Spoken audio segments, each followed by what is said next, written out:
set? Good to go? Good to go. Started? All right.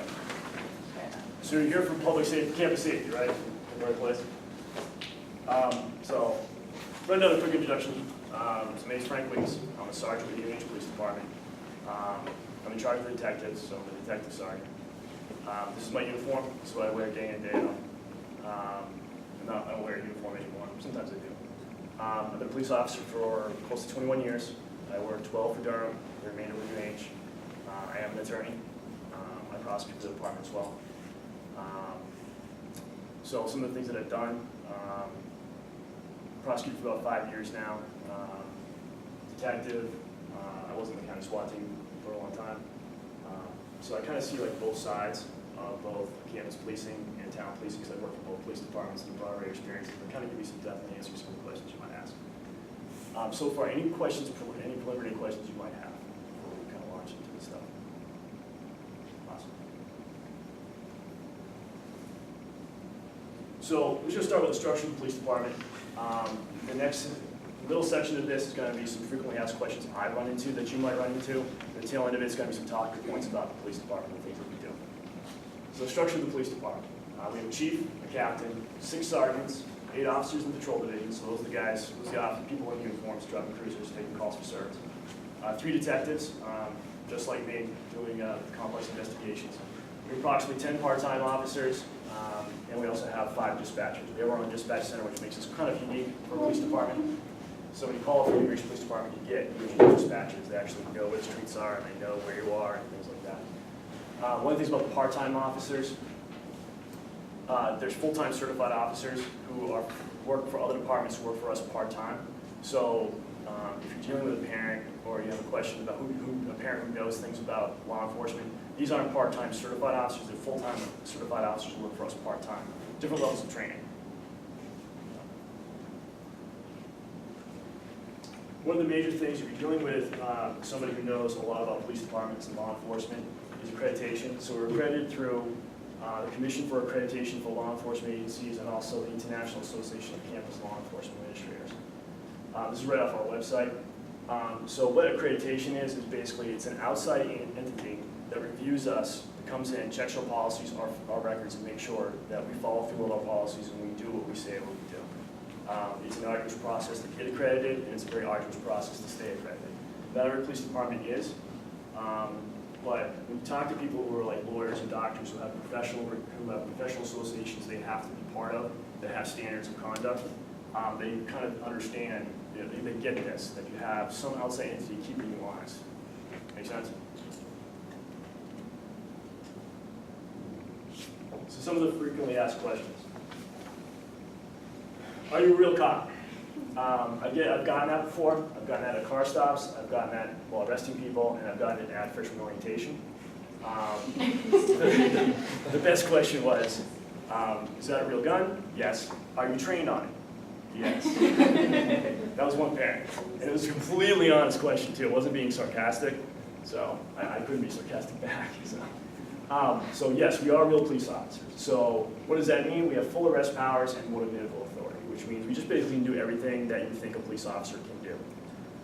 Where this might come up is parents who have children going to other schools. Their campus security officers or their police officers might, on those campuses, may not have full arrest powers or be able to stop cars. So I've stopped cars, and other officers have had this happen to them before. You stop a car and someone goes, "You can do this?" Yeah. But it's just because different police departments from different campuses have different law enforcement powers. We're a fully empowered law enforcement agency, as opposed to maybe some other campus law enforcement agencies. So our officers go to the New Hampshire Police Academy like every other police officer in New Hampshire. The same certification as the state troopers do. Durham Police Department, Dover Police Department, every police officer in the state, I should say, goes to the same academy. We have the same certification, same training. So as opposed to that, we have campus safety officers, and those are security officers that call for when you're locked out of your dorm or you need an escort.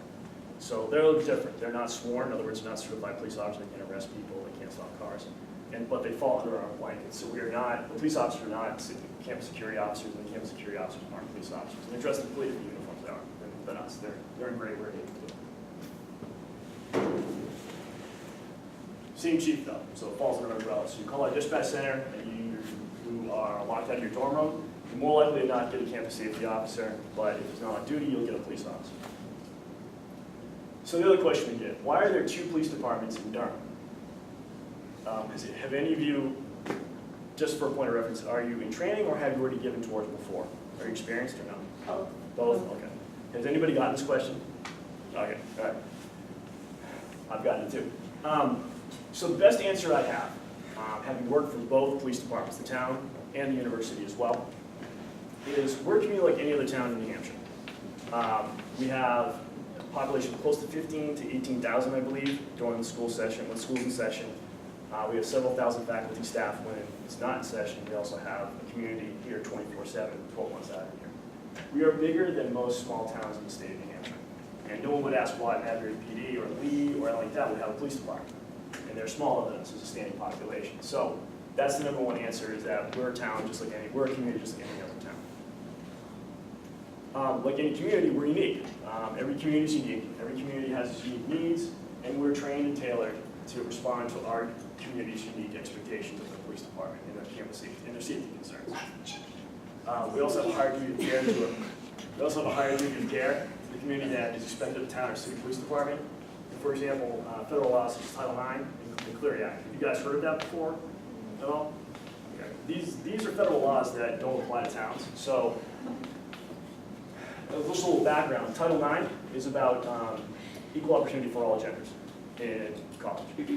So, back in 2011, they expanded that meaning to not just be, okay, have an equal number of athletic opportunities and equal number of class opportunities, but also to sexual harassment, being free from sexual harassment, sexual violence, and domestic violence. So Title IX requires us to deal with those kind of crimes slightly different than the town police department would have. Another example too is the Clery Act. Have you ever gotten any of those safety notifications from the police department?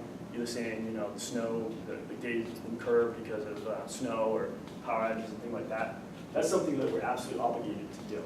So if there is, heaven forbid, an active shooter on campus, we have to send an email out to the entire community saying, don't come to the MUB, there's an active violent event going on, stay out of the area for your own safety.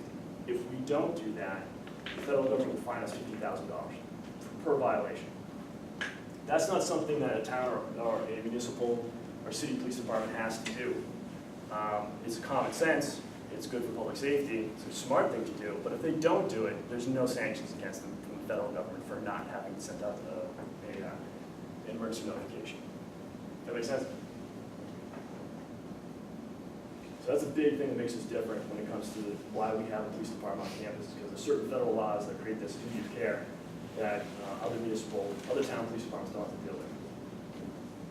So what's our jurisdiction? We have concurrent jurisdiction. We can patrol off campus, and Durham PD can patrol on campus. We're all sworn Durham police officers. We're all sworn through the town of Durham. So in other words, that means we have arrest powers and police authority throughout the entire town. So I can, in theory, stop a car and move forward by the Dover town line, even though I'm a campus police officer.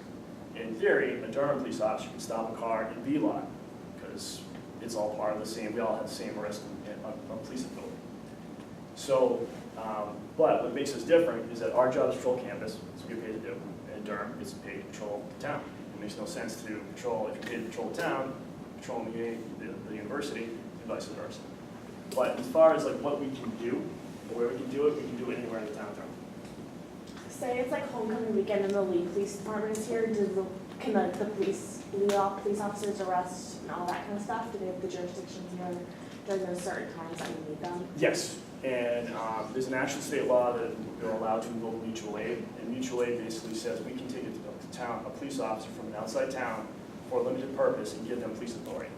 So usually the law actually talks about emergencies, so if we have a major disaster and I need 50 more police officers, I just say I'm invoking mutual aid with any officer I can find, and they come on and they have full police authority for the duration of the emergency.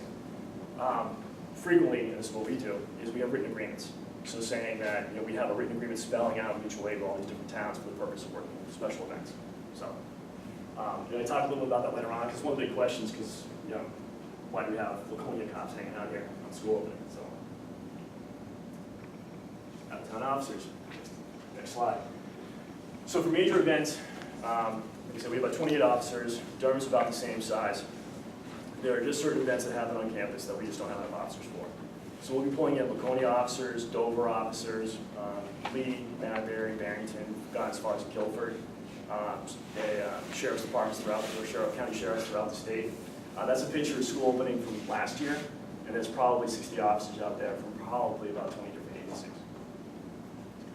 So why we do it, we have a lot of major events here. We're probably one of the busiest police departments when it comes, or one of the most experienced police departments when it comes to organizing and policing major events. This is the 2016 debate between Bernie Sanders and Hillary Clinton. That's PCAC, the theater at PCAC.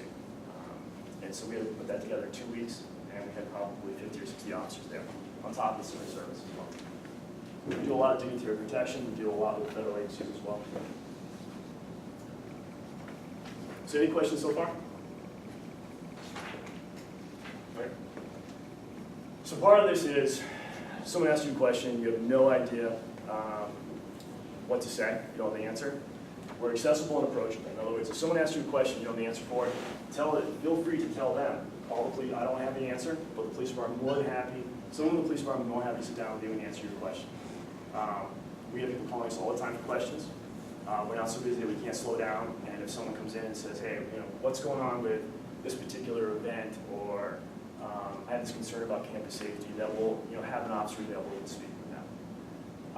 I just dealt with this a couple weeks ago where someone called up because he wanted to figure out how to register his son's moped up here when he moved down here. We'll answer questions like that all the time. So don't be afraid if you get asked a question you don't know, to just say, call the police department. But some of the talking points, and some of the questions, or some of the talking points and things to bring up during these tours that you get. This comes up all the time, but the safest college campus. Where this comes from is the National Council for Home Safety and Security.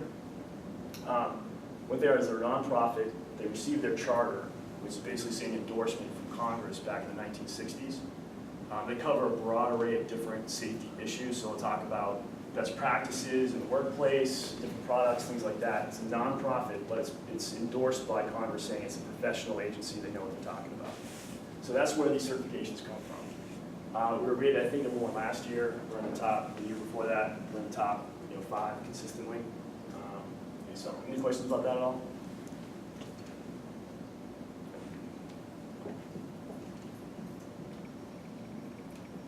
The other thing that we do is a LiveSafe app. You can get this off of our website. This is basically a way of reporting by text to the police department. So if you see a crime, instead of calling us up, just text it to us and you get an officer. Where this pays off a lot too is you can take photographs and immediately send a photograph with your report to dispatch. So if you have like that hit and run accident in a parking lot and you see the car, you take a picture of the car, send it to us, saying I witnessed a hit and run accident, this is the car, and we have the information immediately. It's just a more efficient way of another way of reporting crimes to us. If you guys use this at all? No? Okay. You can find it on our website. Campus, as opposed to that, campus alerts. LiveSafe is a way to report things to us. Campus alerts is the way we report things to you. So if you can sign up for this on our website, on the police website, it's Rave Mobile Safety. What will happen is if there's anything noteworthy going on in the university, like power outages, and I think you mentioned already, so some heads nodding when asking if we've gotten any alerts from us before. They'll give out for classes being curtailed because of snow, power outages, any sort of public safety emergency, so on and so forth. A lot of parents ask me about these because they want to know instantaneously what's going on in campus because of the kids. So get a lot of questions about that. And that you can find on our website as well. So these are what the notifications look like if you haven't gotten them already, if you don't get them already. Severe weather, this is off our Facebook page, but this is essentially what you get across text and email. Curtail operations, severe weather, power outages. That's typically what you're going to see a lot of when you get these alerts, but occasionally we do have something that's concerned, a public safety concern for the community, and it's an effective way of us getting the word out. Most while we need to do so quick. If you have anybody asking a lot of questions about the police department, probably the best place to send it to is our Facebook page. Our Facebook page contains pretty much up-to-date information on everything we're doing within the community, at least we try to. So if someone's very, very concerned and has a lot of questions about the police department, send them to our Facebook page. We can answer a lot of the questions they might have. Some of the things we have on our Facebook page, and probably one of the things we're strongest at, is community outreach. In other words, you've heard the term community policing before. We That's kind of a term of art. We call it community outreach. It's a more proactive way of thinking about these things instead of waiting for people to come to us. We go out to them. Some of the biggest programs we have are Coffee with a Cop, Citizens Police Academy, and the Great Progression Defense, the Women's Self-Defense class. So these are some of the pictures of the Citizens Police Academy last time on our website. It's just for sake of discussion. We had someone get a polygraph come in. We have 2 polygraphers on staff. We had one of them put one of the participants through a polygraph. She lies horribly, very badly. You can see the chart. It's just like all over the place. So as Sergeant Manette was talking about active shooter tactics, that's our dispatch center. We had the State Police Bomb Squad come in, outfit one of the students in their bomb gear. We have them come by a lot too for major events. We'll super venue, make sure there's no bomb there, things like that. So that's just the last year's participants. Coffee with a Cop.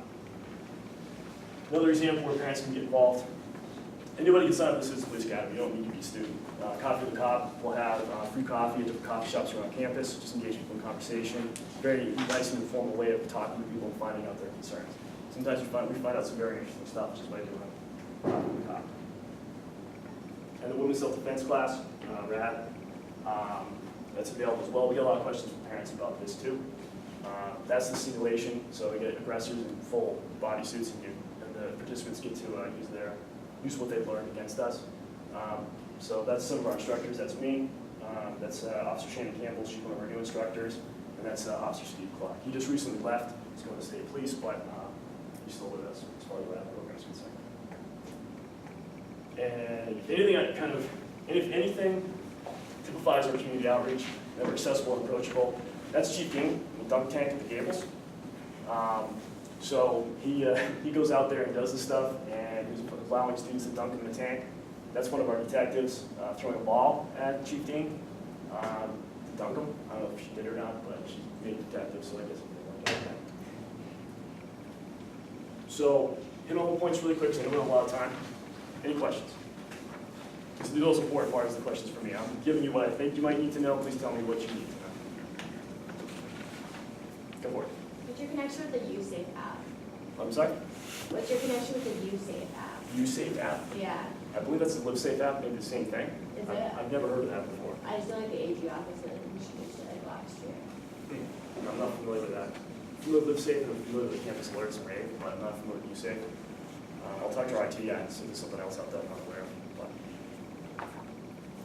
Do the ambulance services kind of operate in the same way with Durham and UNH? Like, does UNH have their own medical staff?